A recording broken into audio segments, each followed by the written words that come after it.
Genèse 27, et versets 1 à 5 pour commencer. Isaac devenait vieux, et ses yeux étaient affaiblis, au point qu'il ne voyait plus. Alors il appela Ésaü, son fils aîné, et lui dit, « Mon fils », et il lui répondit, « Me voici. » Isaac dit, « Voici donc, je suis vieux, je ne connais pas le jour de ma mort. Maintenant donc, je te prie, prends tes armes, ton carquois et ton arc, va dans les champs et chasse-moi du gibier. Fais-moi un mets comme j'aime et apporte-le-moi à manger, afin que mon âme te bénisse avant que je meure. » Rebecca écoutait ce que disait Isaac à Ésaü, son fils, et Ésaü s'en alla dans les champs pour chasser du gibier et pour le rapporter. Puis Rebecca dit à Jacob, son fils, « Voici, j'ai entendu ton père qui parlait ainsi à Ésaü, son frère. » Jacob. C'est un passage un peu intéressant et même dans quelques versets, on a une histoire très complexe. Je ne sais pas si vous le constatez, là, c'est pas quelque chose de simple. Et d'ailleurs, si on n'avait pas la semaine passée pour penser un peu à ce que Roy nous a introduit, on serait un peu démunis. Mais en regardant cette histoire-là, et puis évidemment la semaine précédente, le fait que Rebecca était devenue l'épouse, Rebecca amène un bagage avec elle, veut pas, c'est la réalité. Et puis avant ça, on avait même l'influence d'Abraham et de Sarah sur Isaac. Et puis tous ces éléments vont contribuer ici à nous donner cette histoire. Alors, juste pour vous mettre un peu dans le contexte encore, on est en train de lire, je l'ai déjà mentionné, le récit de Moïse aux enfants d'Israël. Moïse est en train de leur expliquer comment ils se sont arrivés où ils sont à ce moment-là, dans le désert. Et pour ce faire, il profite de ce que Dieu lui a révélé, toute la création et toute l'histoire qui sont arrivées. Et pour arriver à définir qu'ils sont tous des enfants d'Abraham. Et comment est-ce que Abraham a hérité le pays de Canaan. Et comment est-ce qu'ils autres, ils sont en route vers le Canaan. C'est une façon de leur expliquer l'importance pour l'Éternel, pour cet endroit et pour tout ce qui va arriver. Now, Genèse elle-même, si on pense, c'est une longue histoire. On disait avant que c'était comme un téléroman, mais l'idée, c'est que c'est une histoire qui se suit. On a vu Adam, on a vu Cain et Abel, on a vu Noé, on a vu Abraham, on a vu tous ces individus et comment est-ce que ça a avancé à travers le temps. Mais juste pour prendre un pas de recul, on regarde Genèse, c'est 50 chapitres. Dans les 50 chapitres, Abraham se trouve dans 12 des 50 chapitres. Quand même, un quart de Genèse tourne autour de la vie d'Abraham. Isaac, par contre, il se trouve seulement dans 7 de ces chapitres. Un huitième de Genèse. Mais Jacob, lui, il se trouve dans 50 des chapitres. Du chapitre 25 jusqu'à chapitre 50. Hein? On va l'enterrer. Et on a cette image-là de Jacob prend bien la place. Et c'est important de comprendre comment Jacob est arrivé. Lorsque je vous regarde chacun de vous, je trouve ça fascinant de regarder les êtres humains. Nous sommes tous différents, mais pourtant nous sommes tous semblables, n'est-ce pas? On a des choses qu'on partage ensemble. Nous sommes tous pécheurs. Et je mentionne ça, pas pour vous abaisser, mais pour vous mettre un peu dans le contexte ici. Genèse, c'est l'histoire des pécheurs. On a vu le péché depuis chapitre 3, et puis on va en avoir jusqu'à chapitre 50 de Genèse. On va trouver le péché est présent tout le temps là. Et ce qui est fascinant, ce qu'on va voir ce matin, le problème qu'ils ont tous, le problème que nous avons tous, la question qu'on se pose, est-ce qu'on va obéir Dieu, oui ou non? C'est vraiment ça que ça va descendre. Et dans un sens, j'aime l'histoire, mais c'est vraiment triste parce que c'est une histoire remplie de quoi? De mensonges, de tromperies. C'est quelque chose de laid dans ce monde aujourd'hui. C'est la quantité de mensonges, la quantité de tromperies qu'on voit.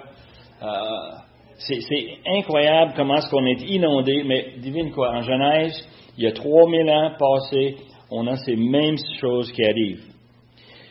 Et à travers cela, on a des leçons qu'on peut apprendre. Chez nous, on a une série de livres qu'on lit avec les tout-petits. Moi, je l'ai lu maintes et maintes reprises à mes enfants. Ça s'appelle l'histoire de la famille Bernstein. La famille Bernstein, c'est une gang de petits ours.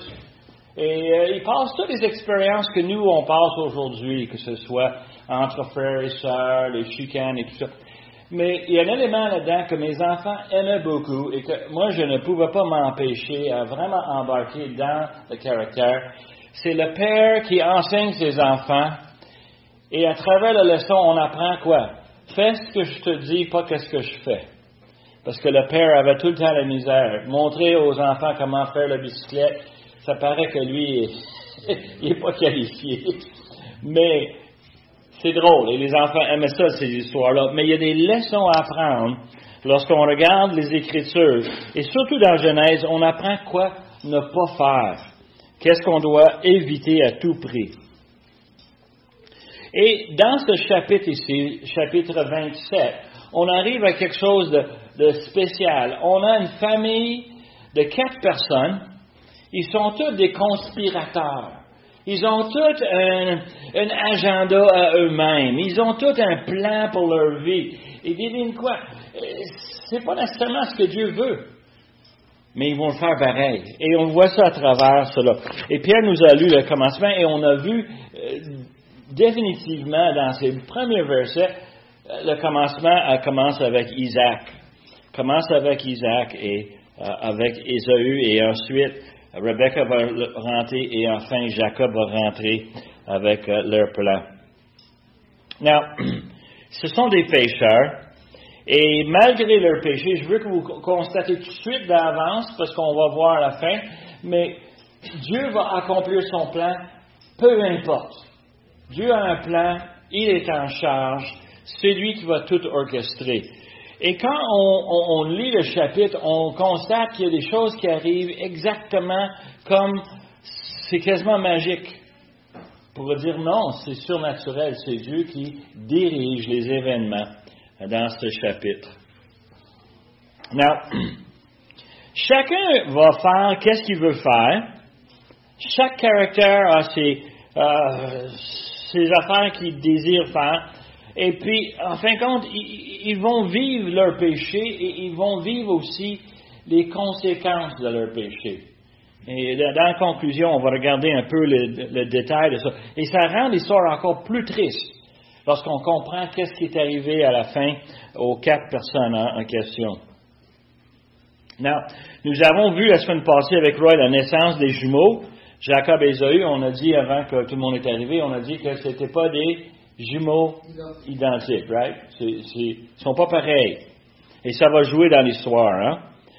Mais il y a quelque chose d'essentiel. Chapitre 27 n'a pas vraiment de logique à part du fait que lorsque Rebecca était enceinte avec les jumeaux, ça se battait à l'intérieur d'elle et Dieu lui a dit quoi? Dans ton ventre, il y a 2 nations. Yeah. Et on voit ça, puis ça commence à nous faire comprendre ce qui s'est passé jusqu'ici, chapitre 27, et aussi dans le chapitre 28, on va le voir encore. On a cette notion que dès le commencement, Dieu l'a déjà annoncé, qu'est-ce qui va arriver. Surprise, surprise. Et on a vu la semaine passée, l'un rentre des champs, fatigué, épuisé, et lui, qu'est-ce qu'il dit? Donne-moi donne-moi le ragoût, j'ai faim. Donne-moi ça ou quoi? Je vais mourir. Et ça joue tout dans l'histoire. Tout pour une bolle de potage. Et un des éléments qui est important à comprendre, ce qui est arrivé dans le chapitre 27 est à cause de ce qui est arrivé dans le chapitre 25. La question que j'ai, moi, je ne sais pas vous autres, mais j'ai souvent des questions. Et même lisant un livre, regardant un programme de télévision, moi souvent, là, je suis un peu confus.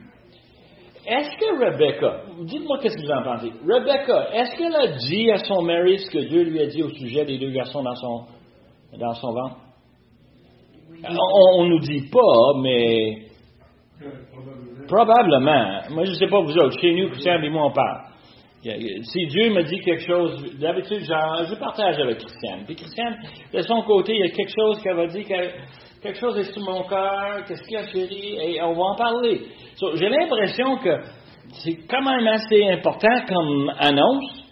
C'est important parce que c'est les deux jumeaux qui sont dans son ventre. C'est quand même spécial, ça aussi. Je suis convaincu que Rebecca en a dit à Isaac. Mais ça m'amène à une autre question. Si elle a dit à Isaac, est-ce qu'elle a dit à Jacob? Est-ce qu'elle a dit à Ésaü? Est-ce que les autres, ils savent ce que Dieu a dit? Non, pas nécessairement parce que... Roy pense que non. Parce qu'il pourrait les faire endommager toute la vie de leurs enfants. Il peut y avoir un favoritisme. Mais le favoritisme était déjà là. Oui, et ça, c'est très important. On va en arriver à ça. Oui. Il y avait une favoritisme. Qui veut dire, en fin de compte, je ne sais pas si vous avez des favoris chez vous. Nous, on a tous des favoris. On a plein de favoris chez nous. Ils sont tous favoris. Mais une des choses qui va être très commun chez tous les parents, c'est qu'on veut protéger nos chers, nos enfants. Je peux voir Isaac qui dit, comme Roy mentionne, « Hey, je veux pas de chicane. Je veux pas qu'Isaac soit déçu. J'en parle pas. » Peut-être. Jacob, Rebecca, elle l'aimait, et Rebecca, je suis sûr qu'elle a pas... Peut-être qu'elle a dit, mais je pense pas qu'elle a dit. Moi, je pense qu'elle veut protéger la famille. Elle veut protéger son fils préféré. Et on peut voir justement ces éléments, ces émotions qui sont en jeu. Et quand on arrive à ce chapitre, c'est très frappant. La question qui suit après, si on pense que Rebecca a partagé cela avec Isaac, si on pense qu'ils n'ont pas partagé ça avec les enfants, alors comment est-ce qu'on est arrivé avec la fameuse vente de droit d'aînesse par un simple bol de ragoût de soupe? Hein? Pourquoi est-ce que Jacob a pensé à ça? Charles, qu'est-ce que tu penses? Il était l'aîné. L'aîné, il va avoir tous les privilèges. Il a tous les privilèges, il le savait. Mm-hmm. Alors, comme lui, il est le second, il sait qu'il n'héritera pas grand-chose. Mais il n'a pas été au courant de la prophétie. Mais s'il était au courant, tu peux voir où est-ce que ça lui trotte dans la tête encore plus. S'il était au courant, il y aurait eu chicane entre les deux frères. Il y avait déjà des rivalités avant. Moi, j'ai l'impression qu'il y en avait dans la chicane, oui. Oui. Si lui le savait, il va faire la même chose que Caïn avait. Et quand on arrive à la fin du chapitre, tu peux voir que cet élément est déjà là. Ésaü est assez fâché que... Oui, mais Caïn, ça va être le contraire. Si... Ouais. Jacob n'était pas associé. Isaïe l'aurait tué. Isaïe savait que dans le...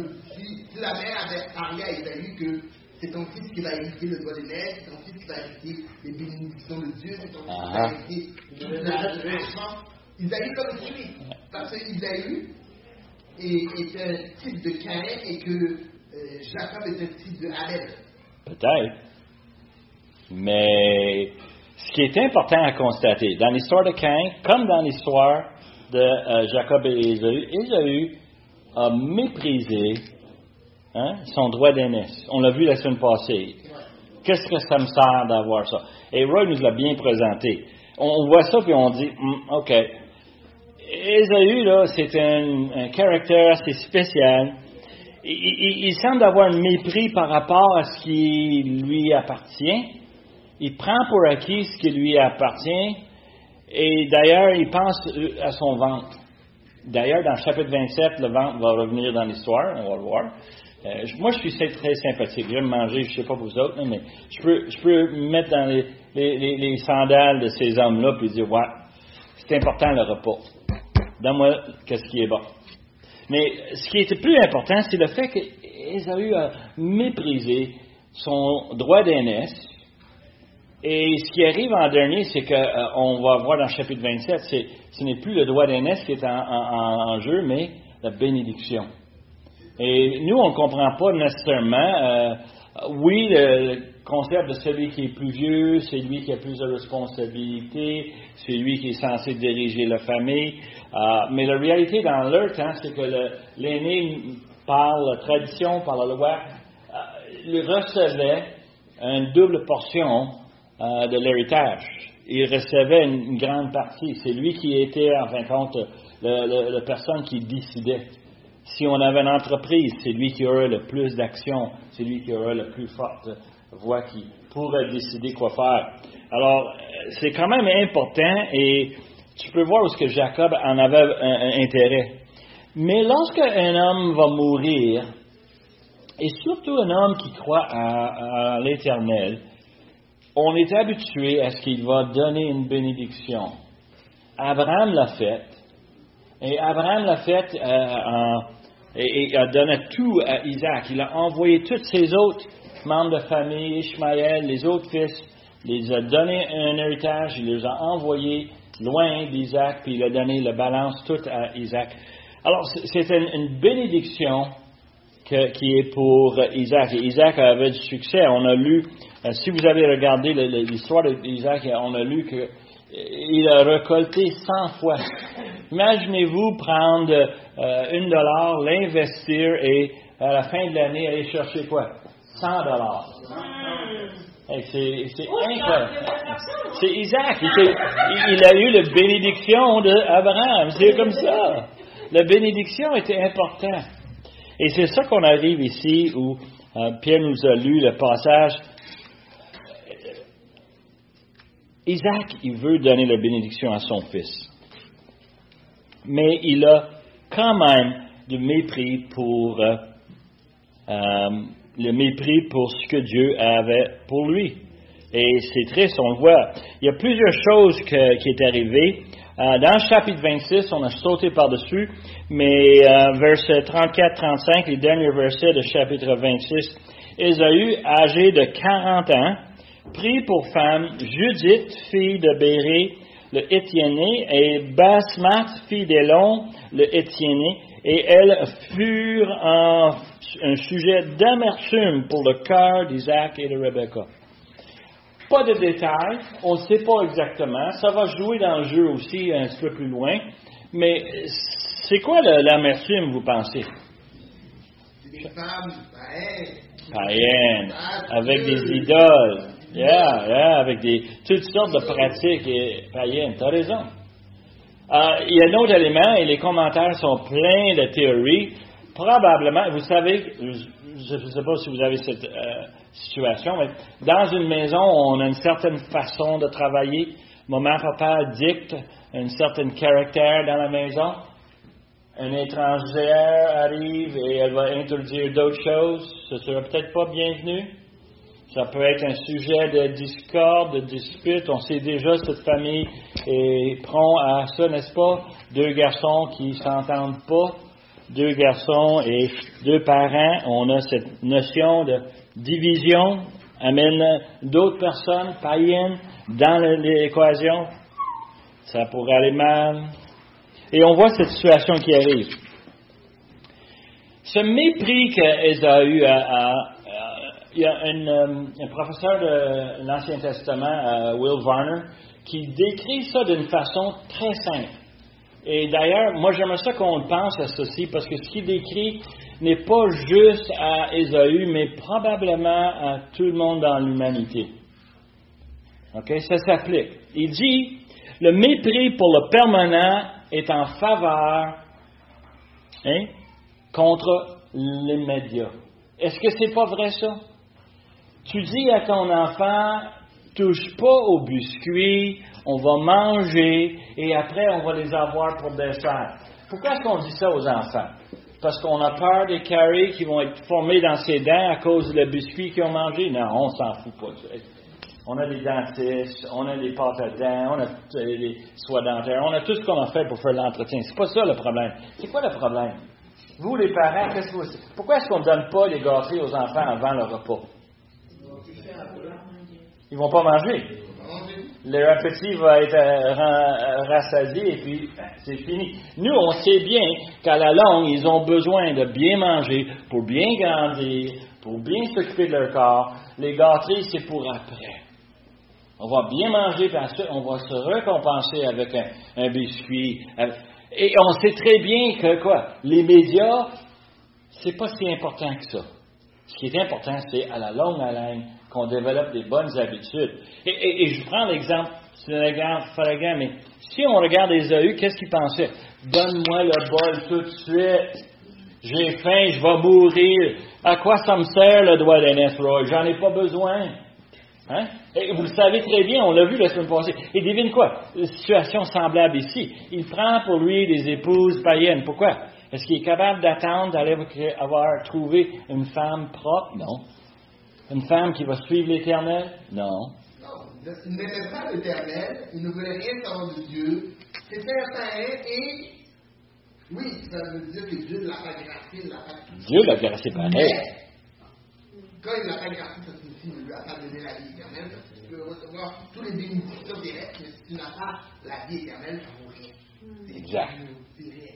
C'est un petit peu étonnant, cette amertume d'Isaac et Rebecca vis-à-vis des femmes étiennes, parce qu'on sait que Abraham, quand il est venu le temps d'enterrer sa femme, Sarah, a acheté, dans les termes, disons, très respectueux, la caverne de Macpéla pour enterrer Sarah. D'accord? Et puis, il ne s'est même pas sterné devant les tiens. C'est un dialogue très civilisé et respectueux. C'est les honnêtes qui voulaient absolument payer pour, eux autres voulaient le donner. Ils disent non. Et tu as raison. Ils avaient quand même un respect entre eux autres, mais est-ce que tu veux l'avoir dans ta tente? C'est un peu ça le problème. Tu vois, nous, on habite dans un monde qui est pour toute fin païen et on achète notre épicerie et on fait notre travail, on sert nos patrons et c'est très normal qu'on va faire ces choses-là. Mais comme j'ai souvent dit dans les classes de gestion de projet, quand on choisit les membres d'équipe, je suis pas sûr qu'ils vont marier ma fille. Mais je veux qu'ils fassent leur travail. Et j'ai du respect pour ça. Mais pas chez nous. Là. Les gens ont des habitudes, des comportements, et d'ailleurs, je pense que c'est ça l'amertume. C'est qu'ils ont vécu justement cette situation. Est-ce qu'on veut l'avoir chez nous? Alors, moi, je vais retourner à l'exemple de Sarah. Sarah qui a dit à Abraham, prends ma serviteur égyptienne. Ça fait quoi? Ça fait la chicane. Ça fait du trouble. Il manquait vraiment du respect. Moi, j'ai un enfant, toi, tu n'en as pas, gna, gna, gna, gna, gna, gna, et tu peux voir où est-ce que ça va, ça. Alors, on peut comprendre cette situation-là, mais ça vient à cause du mépris d'Ésaü. Et ça, c'est l'élément essentiel à constater. Quand on aime notre prochain, on aime les autres du monde, mais on n'aime pas leur valeur. Et on n'accepte pas leur valeur. On n'accepte pas leur valeur, pourquoi? Yeah. Parce qu'on n'a plus les valeurs que nous, on a des valeurs du royaume des cieux. Si on avait leur valeur dans la compassion, on dirait que les convertis, les choses, les transforment, parce qu'on a reçu la grâce, on dirait que toute la fenêtre reçoit la grâce. Mais c'est Dieu qui décide. C'est sûr, on va pleurer pour eux au jour du jugement, ça va avoir la peine, qu'ils vont en enfer, parce qu'on ne souhaite pas l'enfer pour eux, on leur souhaite la vie éternelle, tout comme on a la vie éternelle. Mais c'est sûr, on n'aime pas leur valeur, on ne peut plus aimer leur valeur, on n'est plus de leur monde. OK. So, dans l'histoire, on retourne dans notre histoire. Le premier verset, Pierre nous a dit que Isaac devenait vieux. Est-ce qu'il était vraiment vieux? Qu'est-ce que vous en pensez? Moi, j'ai fait des recherches pour voir quel âge qu'il avait. 80, quelque chose comme ça. Hein? Si je fais le maths, on sait que Isaac avait 60 ans quand ses garçons sont nés. Alors, les garçons, est-ce qu'ils ont 20 ans? Non, parce qu'on a lu dans le chapitre précédent que Ésaü était rendu 40 ans. So, 90, 100 ans, quelque chose comme ça. So, quand même assez âgé pour nous. Mais lui, il se voit comme étant quoi? Ses yeux étant affaiblis. Il voyait plus clair. La question, est-ce que c'est parce qu'il était vieux ou parce qu'il était malade? Et les deux rentrent dans l'exercice. Des fois, en passant, on pense qu'il est vieux. je sais pas, moi je suis arrivé à un certain âge où quand je me lève le matin, des fois je me dis, Côte Noire, t'es bien vieux. Je sais pas vous autres, là. Tu sais, ça veut pas bouger, ça veut pas mon... Ah, attends une minute, je vais me... Oh, pas de lunettes, moi je suis fini, ouais, je sais. Hey, c'est incroyable. Fonce dans la porte et tout, là. Mais est-ce qu'on est vieux? Moi, je suis pas vieux. On pense qu'on... On pense!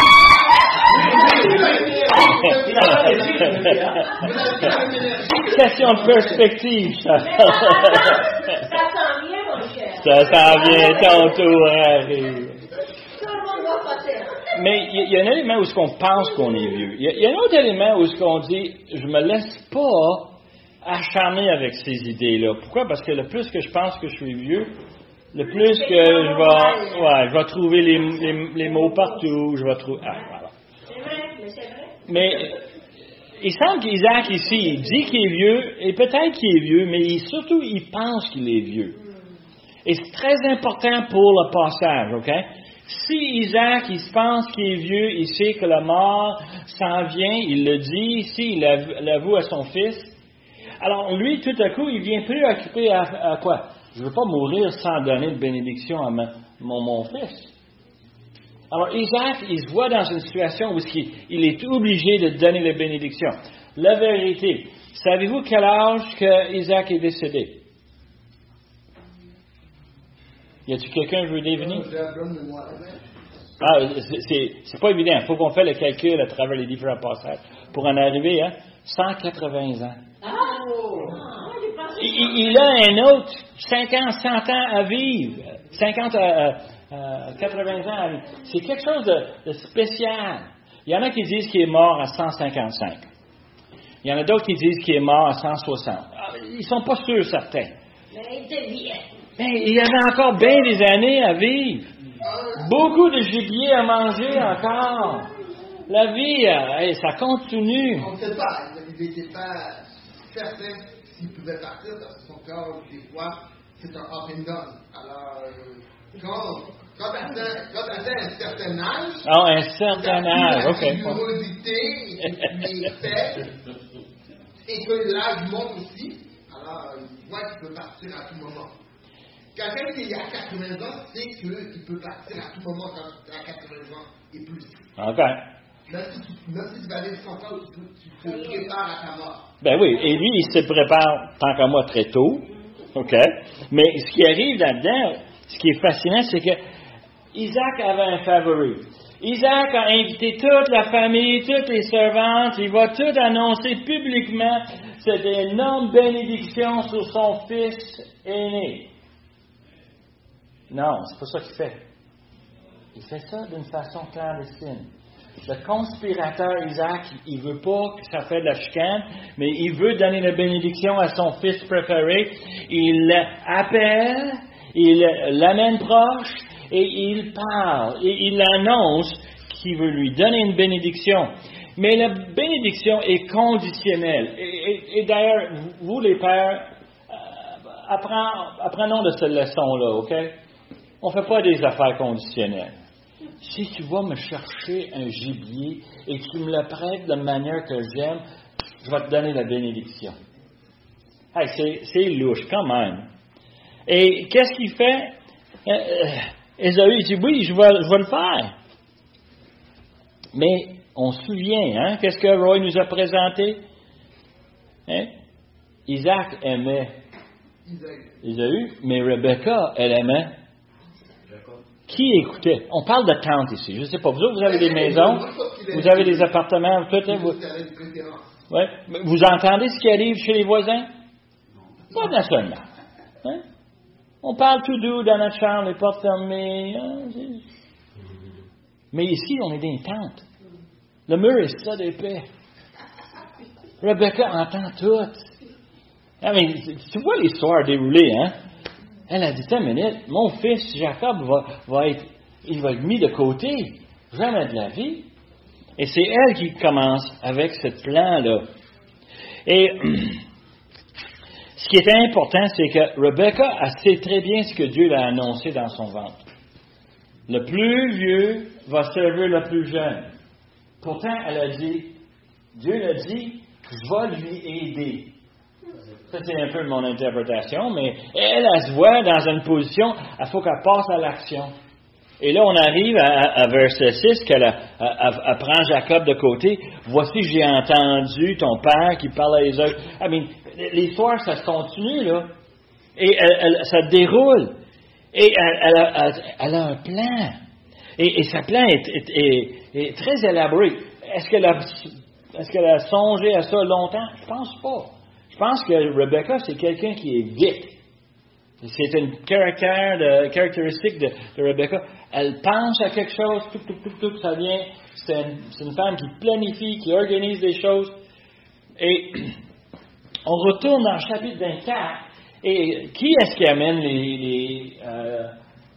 les brebis à l'eau pour...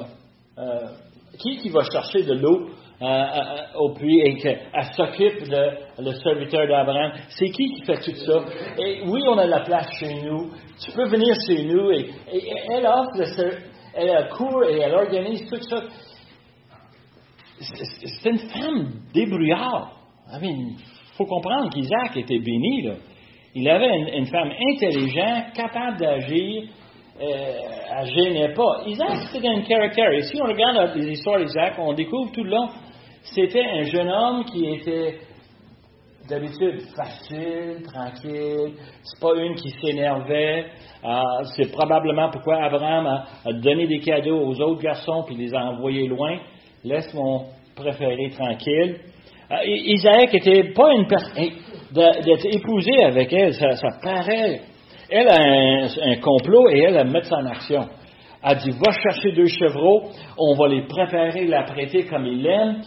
Il prend l'objection de son fils en disant, écoute, moi, là, j'ai pas de poils, mais lui, il y en a plein. Elle dit, c'est pas grave, tu vas voir. Elle sort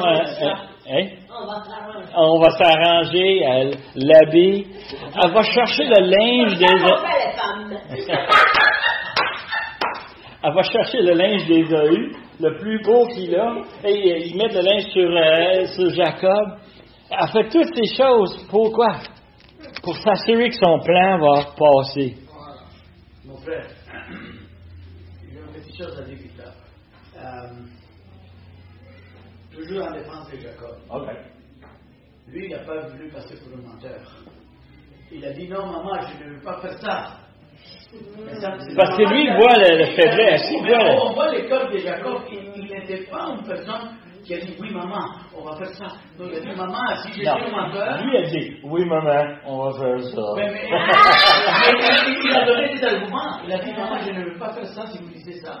Mon papa va me découvrir, il va me prendre pour un menteur. Et la maman a dit, moi je vais prendre toute la responsabilité, la malédiction tombe sur moi. Ah oui.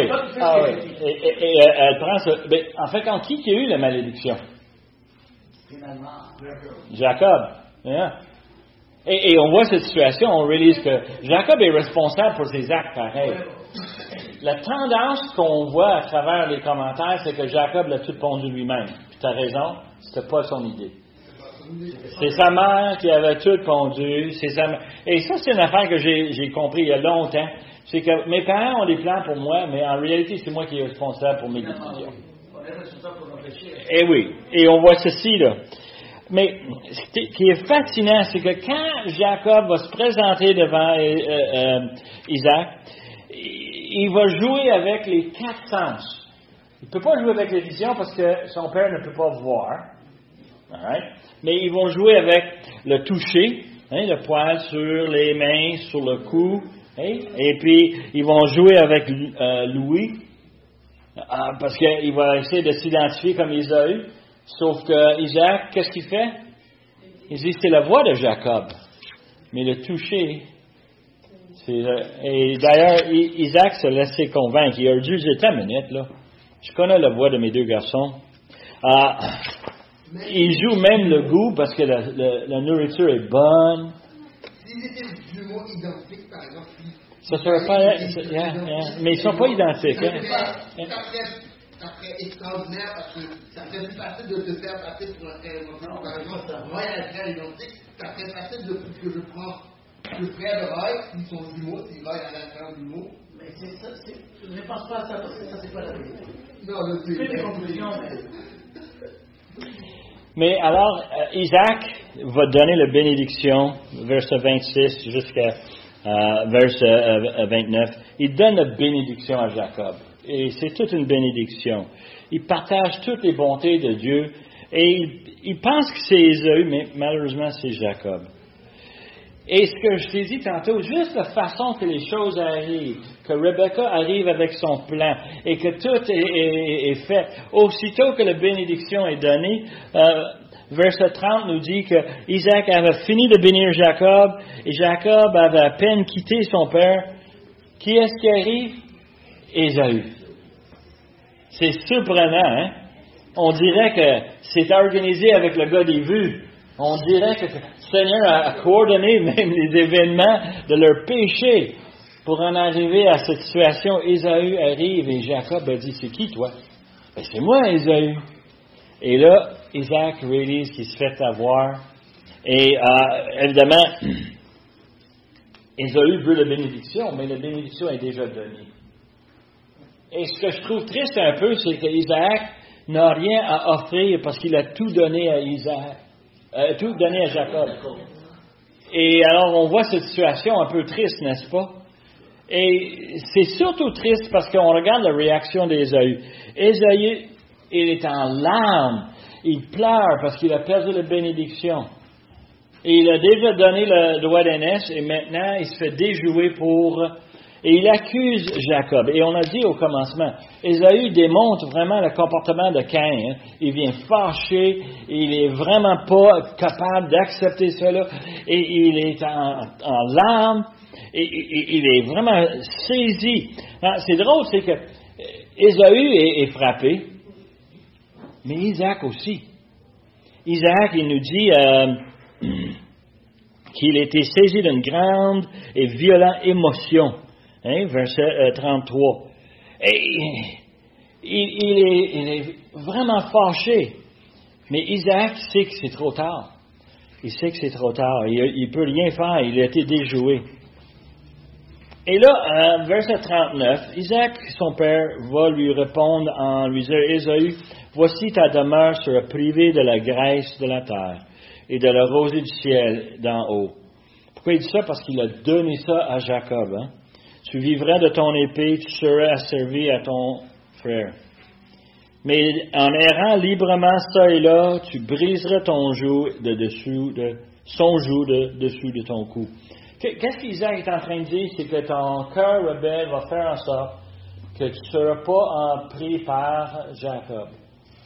Et en fin de compte, Isaac est en train de prophétiser le chicane entre Israël, Jacob, et Ésaü, Édom. Et ces deux nations vont être en chicane toute leur existence. Et c'est un moment vraiment spécial par rapport à Isaac et Ésaü, parce que tout leur complot, ça sert à rien. Verset 41. Ésaü conclut, de la haine contre Jacob, à cause de la bénédiction dont son père l'avait béni. Et Ésaü disait en son cœur, les jours de deuil de mon père vont approcher, et je tuerai Jacob, mon frère. Alors, je trouve ça spécial, mais il y a une certaine logique là-dedans. Ésaü est fâché, comme vous ne pouvez pas savoir. Il fait des plans pour tuer son frère, mais il sait que le timing est important. Je vais attendre que mon père soit décédé.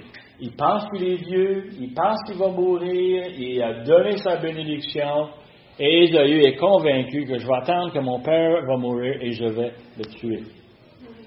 Le problème que j'ai, et je sais que le Seigneur, il va m'éclairer un jour, c'est que quand on arrive à la prochaine série de versets, verset 42, c'est qu'on rapporte à Rebecca les paroles d'Ésaü.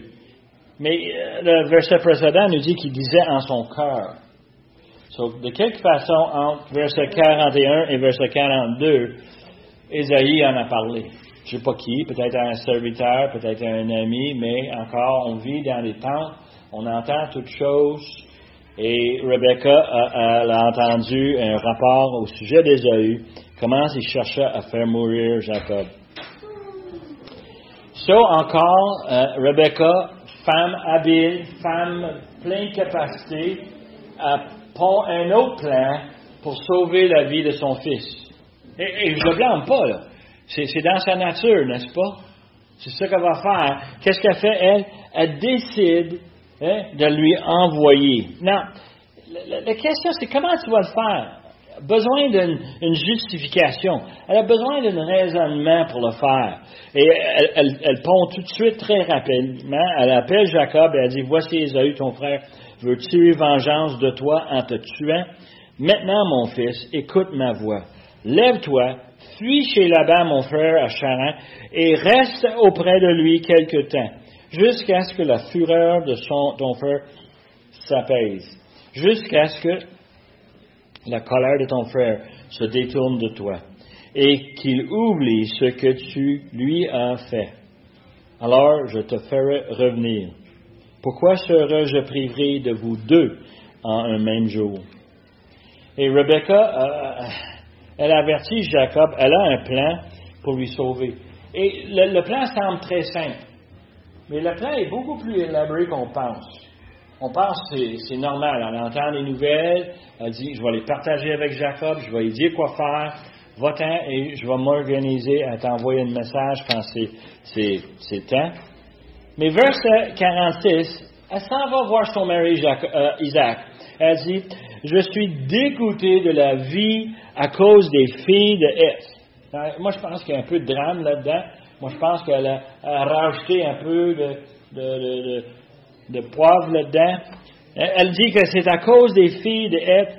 Si Jacob prend une femme comme celle-ci parmi les filles de Heth, parmi les filles du pays, à quoi me sert la vie? Oh, le drame! Oh, pourquoi vivre? Oh, si ça arrive. Je t'ai dit, c'est comme un téléroman, là. On voit comment elle en met le paquet. Pourquoi? Parce qu'elle veut convaincre Isaac. Et elle veut lui convaincre que Jacob doit quitter. Et de cette façon-là, Jacob va partir avec la bénédiction de maman et papa. Il va être capable de partir en paix. Il va être capable d'aller et faire le voyage. Et elle sait que ça va marcher. Alors, on arrive à chapitre 28 où Isaac a acheté le plan. Il a écouté sa femme, ça avait du bon sens. On va l'envoyer, on va trouver une femme près de la famille et il l'envoie. Verset 1, il dit, Isaac appelait Jacob, le bénit, il lui donnait cet ordre. Tu ne prendras pas une femme parmi les filles de Canaan. Lève-toi, va à Padaraman, la maison de Bethuel, le père de ta mère, et prends-y une femme entre les filles de Laban, frère de ta mère. Que le Dieu de Tout-Puissant te bénisse, te rend fécond et te multiplie afin que tu deviennes une multitude de peuples. Qu'il te donne la bénédiction d'Abraham à toi et à ta postérité avec toi, afin que tu possèdes le pays où tu habites comme étranger, et qu'il a donné à Abraham. Et Isaac fit partir Jacob, qui se alla à Padam-aram auprès de Laban, fils de Bethuel, l'araménien, frère de Rebecca, mère de Jacob et d'Ésaü. Alors, Isaac a vraiment acheté le plan. Il entendait ce que Rebecca lui proposait, et il voyait ça comme étant bien, et il dit, vas-y. Et lui, je suis sûr qu'il n'est pas naïf. Je pense qu'Isaac, il sait très bien que la chicane dans ses deux fils ne va pas s'apaiser, mais ça va en empirer. Quelle idée géniale. Ésaü a ses femmes, il est ici, il est installé. Toi, va chercher une femme dans le pays de la famille. Et il voit vraiment l'opportunité d'avoir la paix dans la maison. Isaac, il achète la paix en embarquant dans ce plan-là. C'est fascinant un peu de voir l'action et de voir le comportement. Et en passant, si vous continuez à lire dans le chapitre 28, Ésaü va essayer de racheter la paix avec ses parents en allant chercher une autre femme.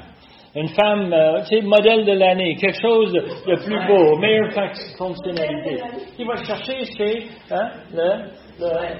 c'est Ismaël, le frère d'Isaac, le demi-frère d'Isaac. Et il pense que ça va les apaiser. Je ne sais pas s'il a réussi, mais je trouve ça drôle un peu comme fin d'histoire. Hein? OK. 2 minutes, je veux juste vous faire un sommaire. La semaine prochaine, on va continuer avec Jacob. Mais on voit ici qu'on a 4 conspirateurs. Ils ont des agendas, chacun leur plan. Et on voit que chacun essaie de faire leurs affaires. Mais Dieu va faire ce que Dieu veut. Peu importe que les autres soient désobéissants, ils savent que Dieu a un plan. Il l'a annoncé avant la naissance des 2 garçons. Et pourtant, eux autres, ils poussent les choses pour accomplir leur propre désir. Et même si on donne l'idée que c'est pour aider Dieu, c'est parce que ça nous satisfait nous-mêmes. Et on voit ça chez Rebecca, on voit ça chez Isaac. En passant, ça me donne l'impression que les 4 n'ont pas confiance à 100% dans Dieu. Il faut que les autres fassent quelque chose. C'est un petit peu comme un inconverti qu'il faut gagner son ciel. Non, on ne peut rien faire. Dieu a un plan, il va nous préparer tout pour nous, c'est sûr. Et ce qui est vraiment triste là-dedans, et je veux attirer votre attention là-dessus, chacun va récolter des conséquences de leurs actes, de leur plan. Et ce n'est pas les conséquences qu'ils recherchaient, c'est des conséquences extrêmement tristes. Et Isaac ne réussit pas à offrir la bénédiction pour son fils favori. Son fils favori, en fin de compte, s'il ne reçoit pas la bénédiction, c'est plutôt comme si son fils va être maudit. Et il reçoit une malédiction au lieu d'une bénédiction, et le père, il va vivre avec ça toute sa vie. Simplement parce qu'il était assez nouf.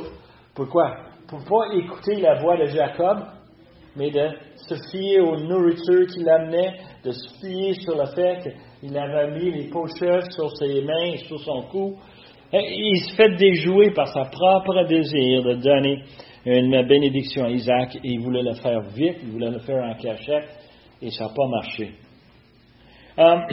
Rebecca,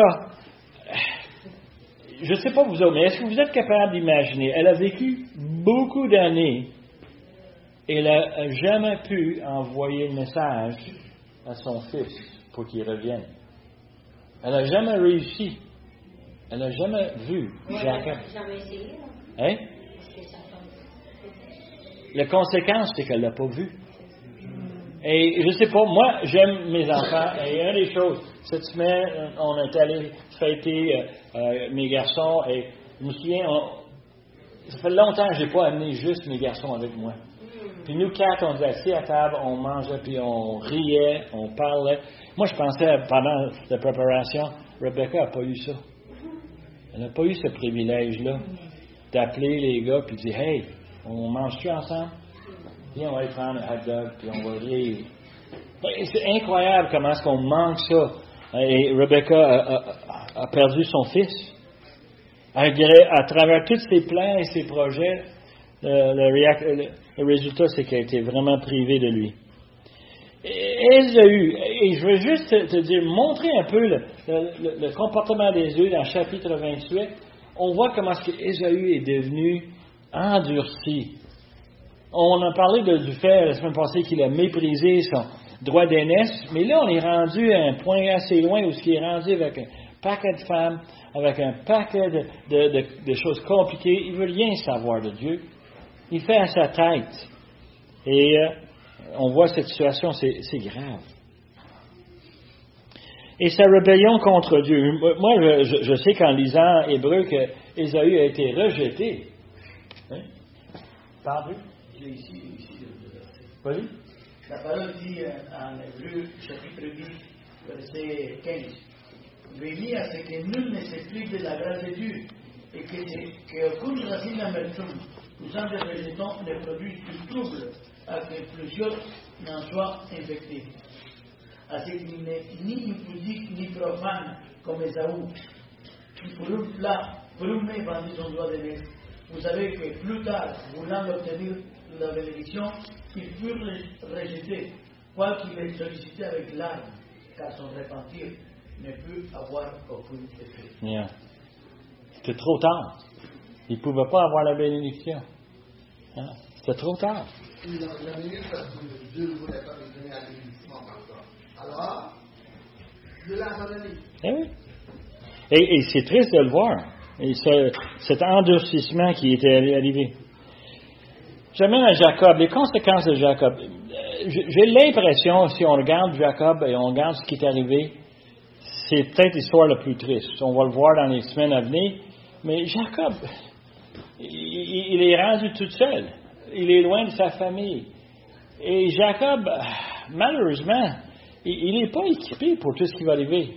S'il pense qu'il se faisait des jouets à la maison, attends qu'il arrive chez Laban, Laban est reconnu. Et je vous ai fait déjà le commentaire lorsqu'on a regardé Genèse 24. Laban, qu'est-ce qu'il pense, lui? Il pense à l'argent. Laban, là, c'est un des plus grands des conspirateurs. Et Il a besoin de la main-d'œuvre. hein? Il les avait de main-d'œuvre bon marché. Oui. Tu as raison, et c'est ça qu'il cherche. Mais là-bas, Yeah. Terminons avec un mot de prière. Merci, Père éternel, pour ce passage merveilleux, cette histoire fascinante. Comment, Seigneur, tu nous veux nous montrer comment on doit s'humilier devant toi et comment on doit t'obéir simplement, sans compliquer la vie, et de savoir que tu as tout en contrôle. Seigneur, tu nous demandes de faire ce qui est bien, de ne pas compter des mensonges et pas de se tromper l'un et l'autre. Et Seigneur, on voit dans cette histoire comment est-ce que toi, tu es en contrôle, tu es souverain. Et comment tu pardonnes. Seigneur, c'est incroyable comment est-ce que tu donnes grâce à chacun de nous. On demande, Seigneur, que tu puisses nous aider cette semaine à être des témoins de cette grâce à tous ceux qui sont autour de nous. Nous demandons ces choses par le nom de Jésus. Amen.